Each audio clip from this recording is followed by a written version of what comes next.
On today's episode, I make French cooking with a chisel, my wife almost cuts her finger off, and our cats discover their favorite pocket knife of all time. Today we are talking about the Bourbon Moth Bourbon Blade. So this is technically a folding chisel.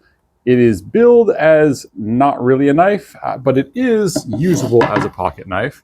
I found it very useful as a pocket knife, but it has some quirks to it. So we're going to go through my testing of this today and see what this very unusual and kind of unique and limited edition knife is all about. Let's talk about what we actually have here, because this is called a folding chisel. It's obviously set up like a pocket knife, your familiar pocket clip handle, lock, blade configuration, but it's also different, right? This is definitely a chisel tip. You can see it's flat on one side, which actually does some really useful things I found out when I was testing.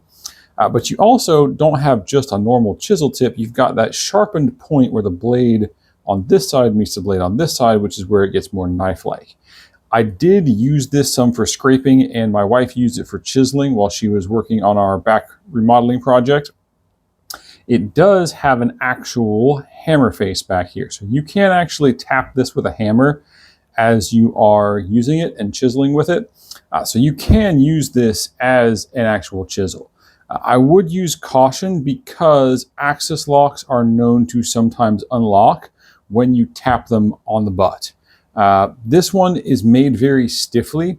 And I noticed that, my wife and I both noticed that it is very stiff. It's kind of stiff to flip. It's kind of stiff to unlock. It has loosened some as I've used it. And I have a feeling that stiffness is on purpose because they don't want it to unlock on you accidentally.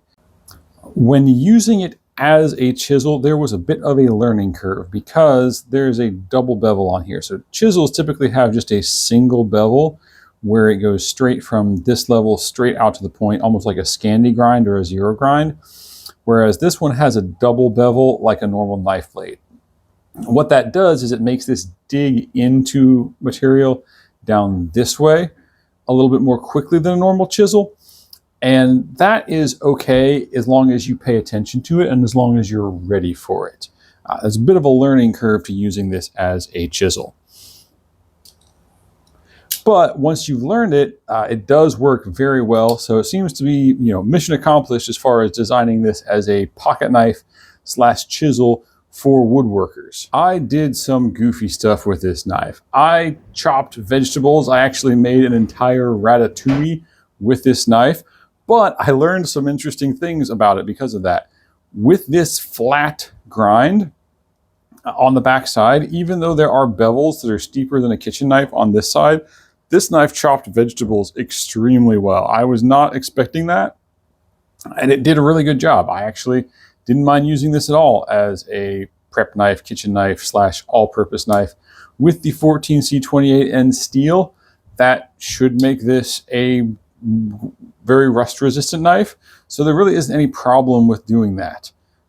The point on this knife where the grinds come together that we talked about a minute ago is very useful. When you're digging into packaging or through plastic or something, it actually digs in quite well and it opens packages really nicely.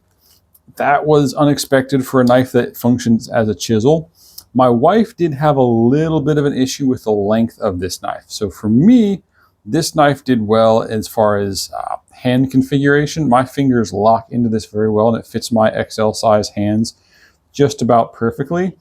There was a small point back here where this is just a little sharp, and I could feel that with my extended cutting tests, but it wasn't painful. It was just a slightly bit annoying.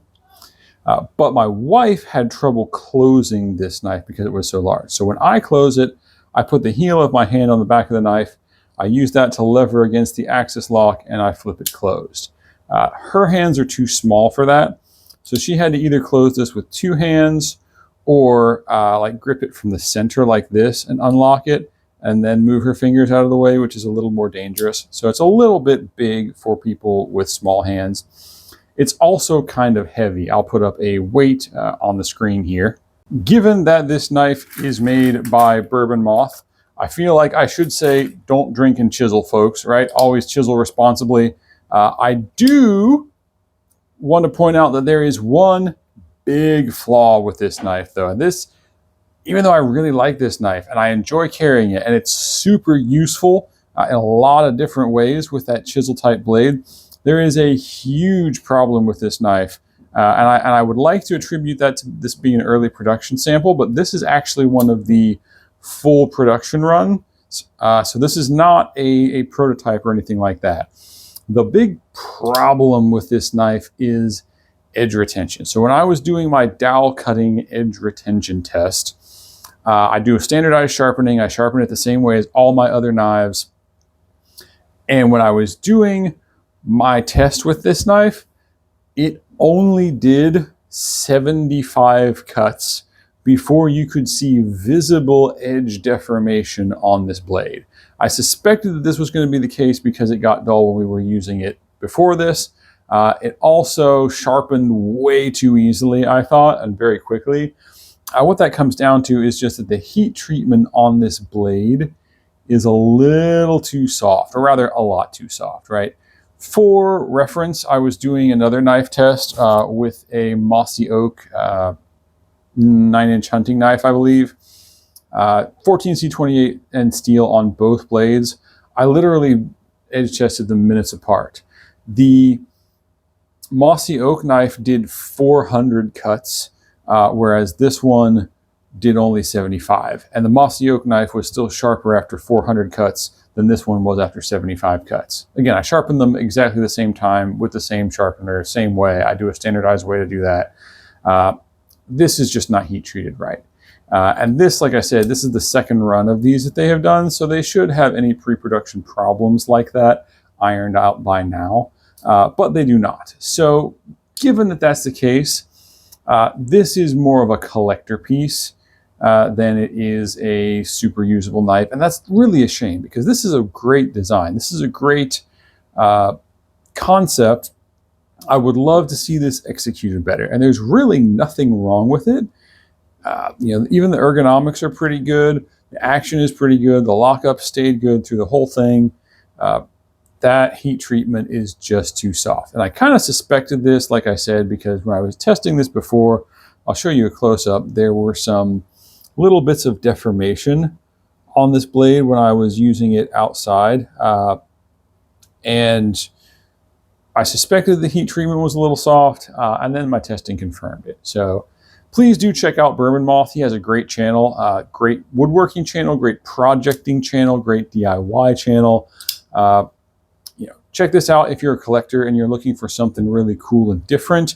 But if you do buy one and if you do want to use it, just be aware that blade is pretty soft and will get dull on you pretty quickly.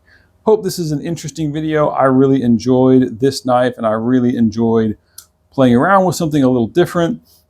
They've done some good things on this knife, like this wire pocket clip, which is actually really sturdy. You can see I can barely push that to the side. I normally don't like wire pocket clips, but this one's well done. A lot of little touches like that, nice textured, grippy G10 handles. I just wish the heat treat was better. So please, if you enjoyed this different video, give the video a like. Please subscribe. I am giving away a 0 tolerance 452 carbon fiber coming up here very soon to one of my subscribers. So subscribe, make your subscription public. It's a lot easier for me to find you and enter you in the giveaway that way. All you have to do is be subscribed. Thank you and have a wonderful winter and stay warm out there, everybody.